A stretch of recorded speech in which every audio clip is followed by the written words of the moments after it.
Hello everybody, welcome to Snyder's Inc. And today we got Children Scares video, and this is, are these disturbing anti-piracy screens real? We're gonna get right into it, ladies and gentlemen. Hit the like button, subscribe, and comment, thing down below. Let's go. November 13th, 2020, a 40-second video was uploaded to YouTube titled Mario Party DS Anti-Piracy Screen. The first 10 seconds of the video show actual gameplay footage of a Mario Party minigame on the DS, after which an error message pops up on the bottom screen. The message reads, "Exception occurred. Please turn off the power and destroy the game card."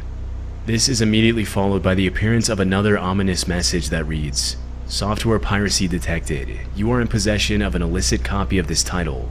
Please turn off the power immediately."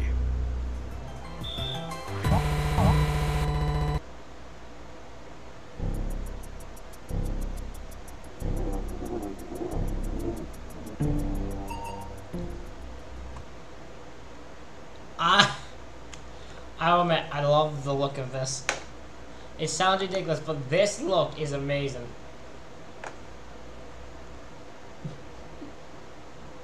The screen then turns black for about 2 seconds before cutting to an image of Mario, Luigi, Wario, and several other Mario Party characters standing behind bars on the bottom screen. The text on the top screen reads, "Piracy is no party. It is a serious crime to pirate video games. Please turn off the system and report this stolen software immediately." Eerie music and sinister laughter can be heard in the background as a "Power Off Now" message flashes on the bottom screen. In less than a month, the video garnered almost 1 million views on YouTube. Much of the video's mass popularity can be attributed to the description, which claims that the disturbing anti-piracy screen can be triggered in the game. In the months following the upload, a similar video that had been posted by the channel Super Mario 64 Beta Archive 4 months earlier began gaining massive traction. The description below this video also stated that this was a real anti-piracy screen that could be found within the Super Mario 64 game. This is the original clip. It's me, Mario!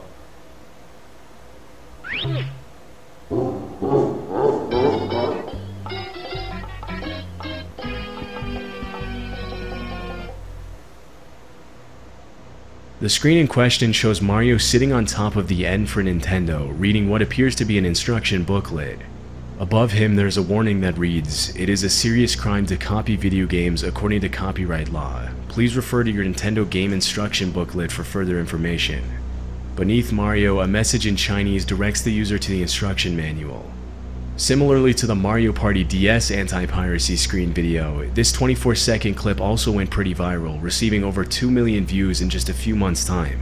The virality of these two videos can ultimately be explained by the shock they caused in viewers. Although every game from the Super Mario franchise was meant to be played and enjoyed by people of all ages, it was expected that a large number of users would be children, and it's incredibly jarring to see such alarming messages about serious crimes and piracy in games marketed to young audiences. As these videos received more and more attention, many viewers took their confusion to online forums and gaming websites, where the authenticity of the clips was put into question. In the first months of 2021, several debunking videos were uploaded to YouTube in which it was explained that the alleged anti-piracy screens were fabricated by the channels that posted them to scare the audience. Even though it was confirmed that the screens were fake, these two videos gave rise to a whole new genre in the online horror community, and for a while, fake anti-piracy screens reached a similar level of popularity to the previous decade's creepypastas. For several months, dozens of creators uploaded their own mock-ups of anti-piracy screens, ranging from obviously fake to slightly creepy to downright disturbing. One of the most unsettling of these videos was the Super Mario Odyssey anti-piracy screen, which was uploaded to YouTube in December 2020. Even though the video consists of a fake anti-piracy screen like any other, it's an example of how far some creators took the idea, and it's a lot more creepy than many of the other fake screens that were uploaded around that time. This is what was shown in the clip.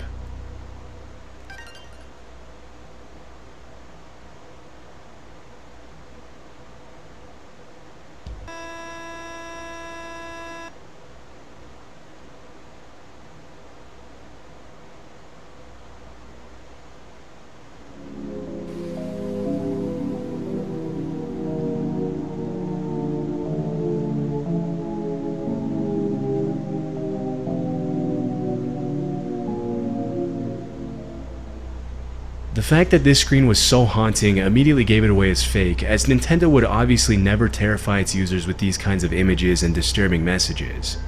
Although most users were able to recognize the more extreme videos as fake, other anti-piracy screens were a lot more subtle, which made it much more difficult to tell whether they were real or fake.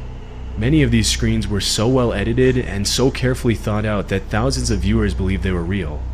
The fact that a large number of people would comment on the YouTube videos and in various online forums claiming that they had seen the anti-piracy screens pop up on their games only made the fake screens more believable. One of the most notorious of these screens was featured in a video called Sonic the Hedgehog 1991 Secret Anti-Piracy. It's interesting how people will create fake anti-piracy things for whatever reason. I don't know what their reason is, what they gain from it. I don't know what they plan with it. But it's funny, it is that people will actually try that. Piracy screen. The clip shows real footage from the 1991 Sonic game for the Sega Genesis, in which the player adjusts the game sounds in a specific order before starting the first level. After progressing through the level for a while, Sonic can be seen turning around and running in the opposite direction until a bonus stage ring appears on the screen. As soon as Sonic jumps into it, the game glitches, and the player is transported to a screen with a black background and a message discouraging the use of pirated software. Below, a frowning Sonic gives the player a thumbs down while holding a game cartridge featuring Dr. Robotnik in the other hand.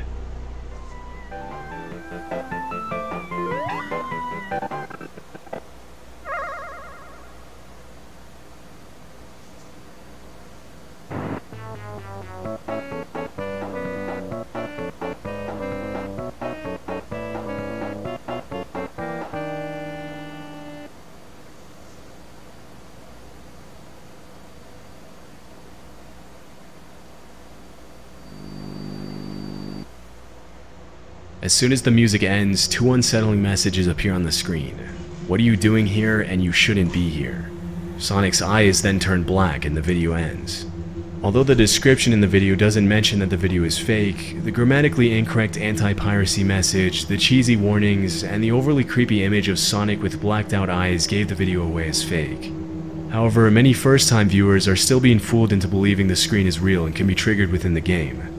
Although some of the most widely known screens have been confirmed as fake, others have remained not as clear, such as the one that allegedly appears in the highly popular 1930s cartoon-inspired game Cuphead.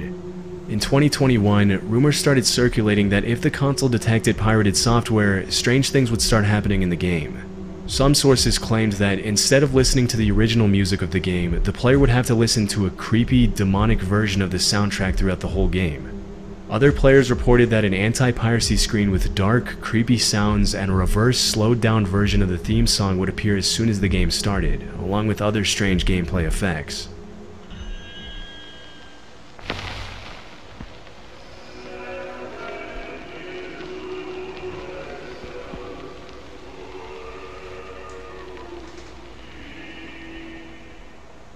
To this day, most of the people who created these screens and uploaded them to YouTube haven't confirmed whether they're fake or not, but the fact that nobody has actually found a way to legitimately trigger these screens on pirated copies indicates they're not real. The main reason why this myth gains so much traction is that it's based on something that really does happen in the game. In one of the game's updates, a strange audio that can't be triggered in the game was randomly introduced into the game's files by the developers. The file was titled mus_intro_don't deal with the devil_vocal_666. And it was basically a reversed, slowed down version of the intro theme song with some strange noises added to it. Although the file definitely exists in the game, it can never actually be heard playing in the story, and it's unknown why exactly it was introduced. Many YouTubers use this audio file to fabricate videos and spread rumors about the now infamous anti-piracy screen, causing confusion for the millions of viewers who saw their content. It's worth noting that many of the most well-known anti-piracy screens, including the Cuphead screen, have been reposted all over the internet since their creation, and most of the time it's never specified by the uploader if the screen is fake or not. Sometimes, if the screen has obviously been fabricated, or if it doesn't fit in the overall mood or aesthetic of the game, the viewers themselves debunk the screens and expose them as fake. But other times, it's not so easy to gauge the authenticity of the clips, as was the case with the extremely disturbing Nintendogs DS anti-piracy screen. In December 2020, a YouTube channel uploaded real gameplay footage of a player getting a dog in Nintendogs and naming it Zeus. After playing with it for a while, taking it for a walk, and doing all the things that a normal kid playing Nintendogs would do, a message with the words, "Zeus is sick with scurvy" pops up on the screen.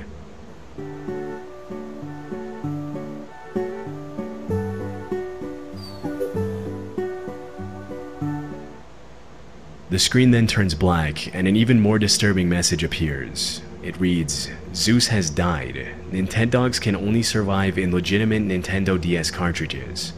In a dark turn of events, the player is then taken to the dog's grave before the video ends abruptly.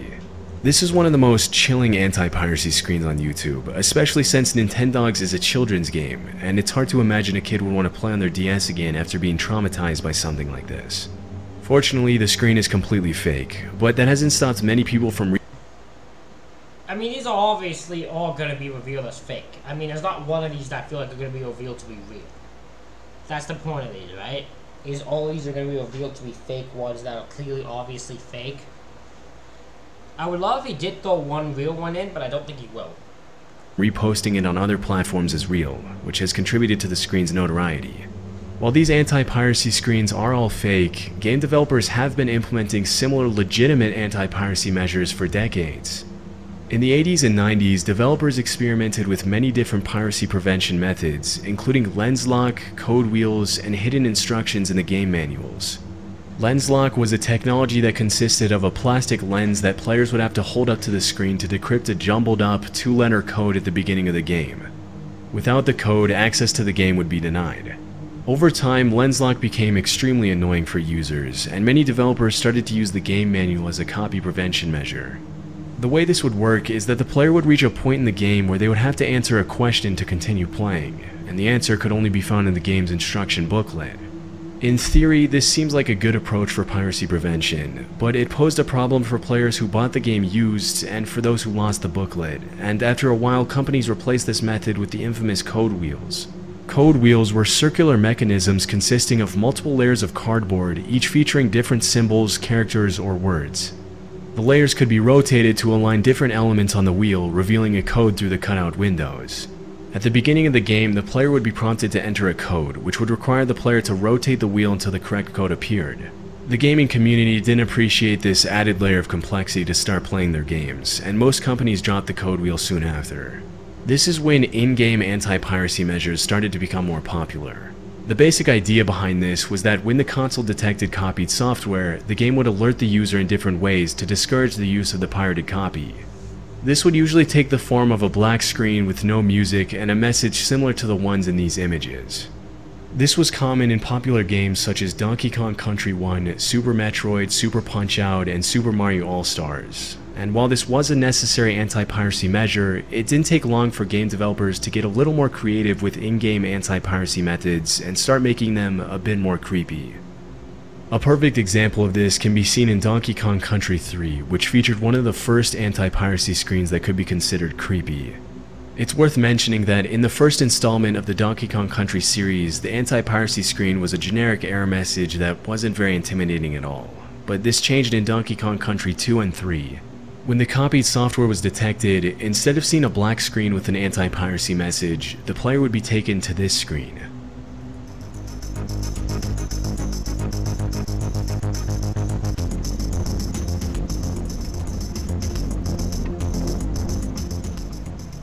As some viewers might recognize, this was the Game Over screen from Donkey Kong Country 3, which shows Diddy and Dixie Kong in jail while an eerie theme from the game's soundtrack plays in the background. In front of the characters, we see an anti-piracy warning. After a few minutes, a different message appears. This one reads, "An irregularity has been detected. Turn the power off, wait for 10 seconds, then turn it back on again." While it may not have been the developer's intention to make the screen creepy, the ominous warning, the eerie music, and the dark image of the main characters in jail made this a pretty unsettling anti-piracy screen. An even more disturbing screen can be found in the 1988 choose-your-own-adventure game Gold Rush. At a certain point in the game, the player is required to answer a trivia question to continue with the storyline. The answer to this question can be found within the game's instruction booklet, and if the player answers the trivia correctly, the game continues as normal. However, if the question is answered incorrectly, the player is taken to this disturbing cutscene.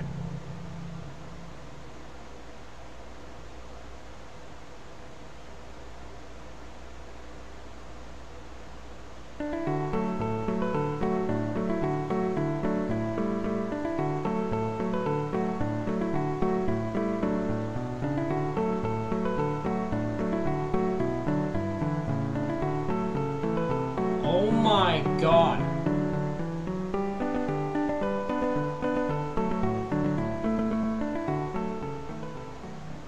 Essentially, the player gets killed for the crime of piracy, which, coupled with the happy music playing in the background, makes this a pretty grim anti-piracy measure, even if the developers might have intended it to be funny. Around the same year that Gold Rush was released, another game with a much different plotline captured its audience's attention on account of its That is insane that there was an actual pirate thing where the player gets killed, hanged. But that is insane. I mean, that's one way to make it. I'll never piracy again if I saw that. Nope. I'll never do that again. settling anti-piracy measures. Due to its limited audience and unusual storyline, this is a much more obscure game that many people might not recognize, but the anti-piracy measures are unsettling enough to make it worth covering. The name of the game translates from Spanish to The Abbey of Crime.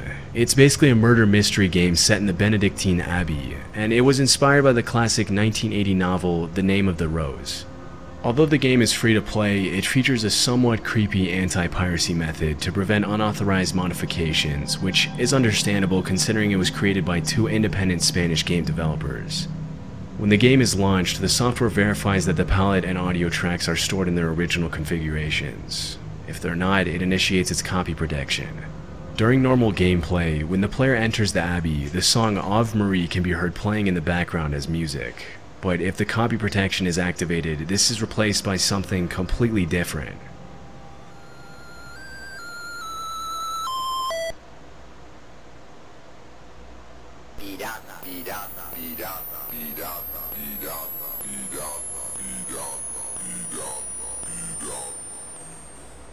This translates simply to pirate, and considering the continual distortion of the audio file, the whole scene is pretty creepy.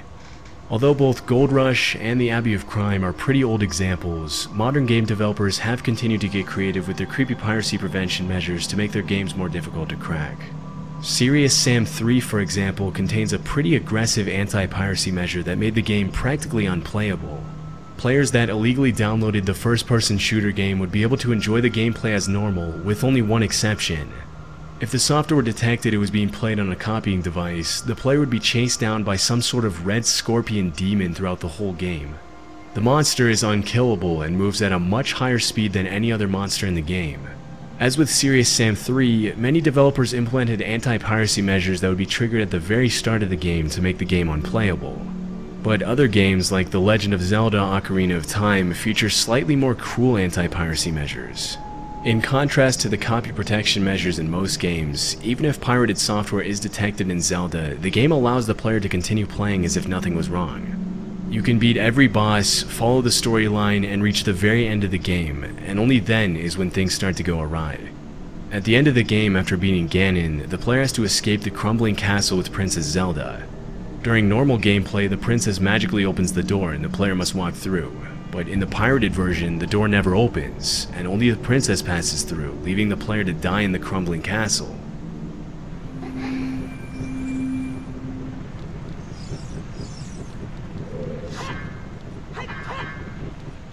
This disturbing anti-piracy method prevents the player from ever finishing the game, which is similar to the approach taken by Insomniac Games to stop unauthorized content. That's actually brilliant. That is genius. I'm not even mad at that. That is brilliant. You don't pirate a game. You know what? They make it so you can't even finish the game. You go through the whole game and it tortures you at the end. That is incredible. Copies of the game Spyro: Year of the Dragon for the original PlayStation. Released in 2000, Spyro had one of the most ingenious anti-piracy systems in video game history. If the game's software detected it was being cracked, Zoe, the progress-saving fairy, would say this to the player. I'm sorry, Spyro, but you seem to be playing a hacked version of this game. This may be an illegal copy. Since this copy has been modified, you may experience problems that would not occur on a legal copy. Despite this warning, the player was still allowed to progress through the game's levels.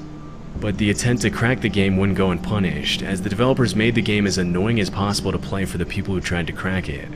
Eggs would randomly start disappearing from the player's egg count, Spyro would start to move slowly and clumsily, gems would start to disappear from the levels, and even the language would randomly change in the middle of the story. The further you progress in the game, the worse these glitches get, making it almost impossible to beat the game.